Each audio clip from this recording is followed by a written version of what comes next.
guys? Welcome back to Creative Readers, etc., the channel where we do creative things that sometimes involve reading, etc. Today I'm bringing you my October bullet journal setup, which I'm kind of excited to show you guys because I went back to my roots in bullet journaling and used a lot of watercolor in this month, which I was really proud of to see the difference between then and now because I've been doing it for a year and a half and I kind of have a better grasp of how to bullet journal and what I'm doing. And I've also grown as an artist and a watercolorist, if that's what you would call it. So it looks better, but it's nice to just see the progression, and it was fun to just bust out my watercolors and play, and a lot of the spreads this month are pretty unique, and I was proud of how it came out, and this is probably one of my favorite months in my bullet journal so far, so I'm excited for you guys to see it. Also, happy Thanksgiving. It's Thanksgiving on the day that I'm recording this intro, and if you don't celebrate Thanksgiving, happy holidays, happy winter, happy fall, happy grab your cat or dog and snuggle with them, or person if you have one, but I don't, so cat or dog, and snuggle with them. Happy watch Christmas movies, or holiday movies, or movies with someone or something that you love. Happy drink coffee and hot cocoa and tea or hot beverage of choice season. I love this season and this time of year. I don't like the cold, but this is my favorite time of year. So, without further ado, grab your bullet journal, grab your cozy pants, grab your hot drink, and let's get started. Hello, welcome.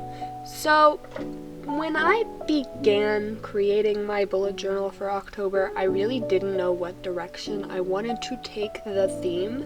All I knew was that I wanted to recreate my October bullet journal cover page from last year because it looked really cool and really spoopy and really mysterious, and I loved it. So I did, and I honestly think it looked better last year.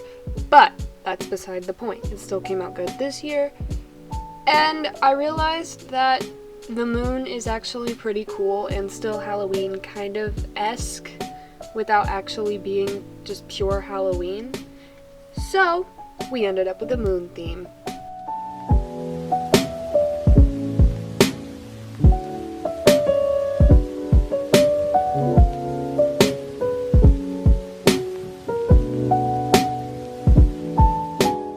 Now, I really had no creative ideas for my calendar, and I hate making calendars. I've said it before, I'll say it again.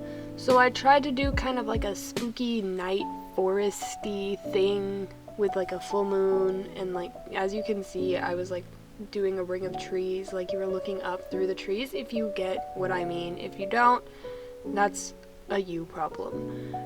Overall, it came out really good. I got to use my washi tape, which I was super excited about, and it's all very cohesive and it's colorful, but it's not too colorful, and it fits the moon theme. And then at the bottom I just put the little phases of the moon. It looks really good, and I'm happy with how it came out.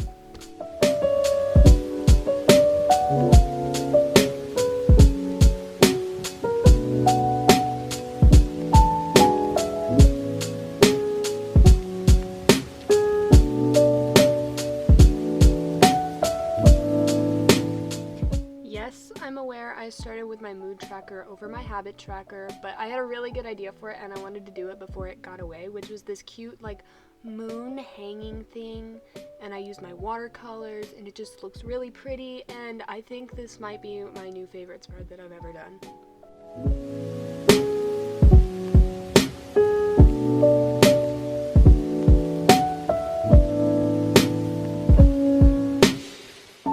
My habit tracker was honestly really hard for me because I didn't know how I could make it incorporated with the moon.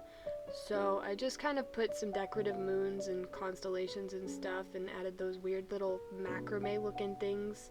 And then at the bottom I put a French quote that in English translates to infinity and beyond, darling, which was cute, I think.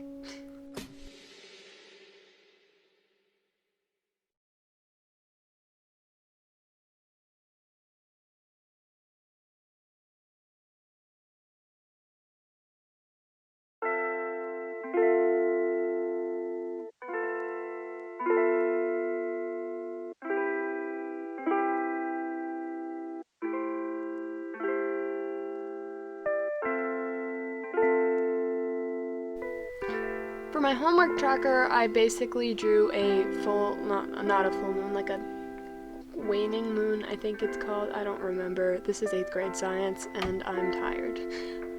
I don't like the color palette for this as much as I do for the habit and mood tracker, but I kind of tried to tie it back in with the calendar and do like a galaxy background. It looks cool, it's just not as nice as the 2 spreads before it, but in the end, it still all fits together, and that's what's really important.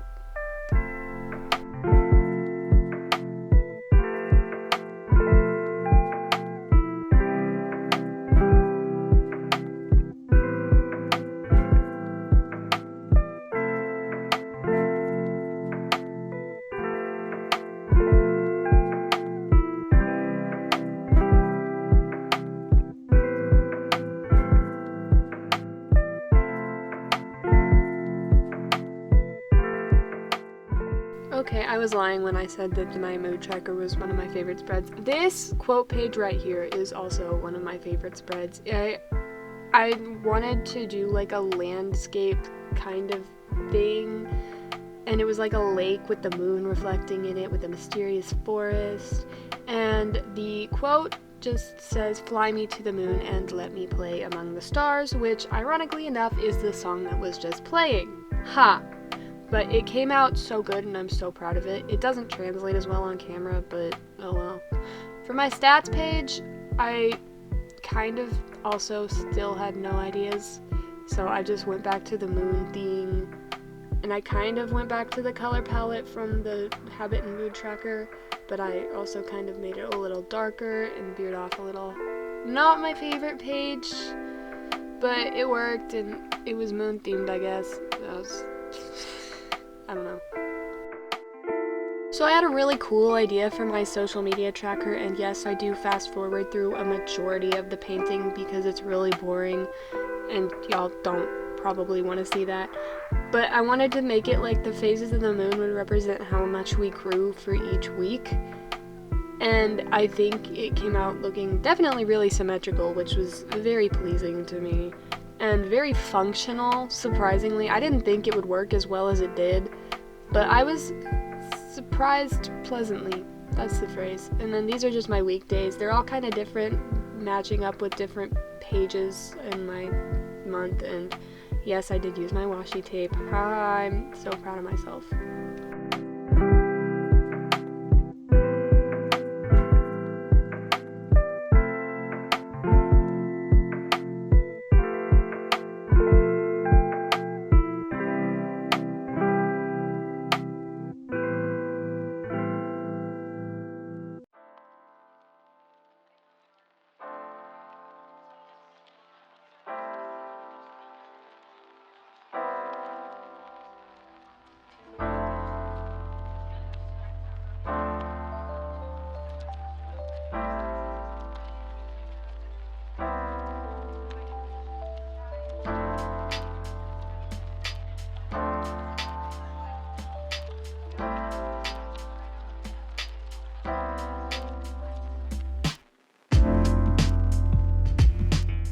And here is the final flip through of my October 2019 bullet journal.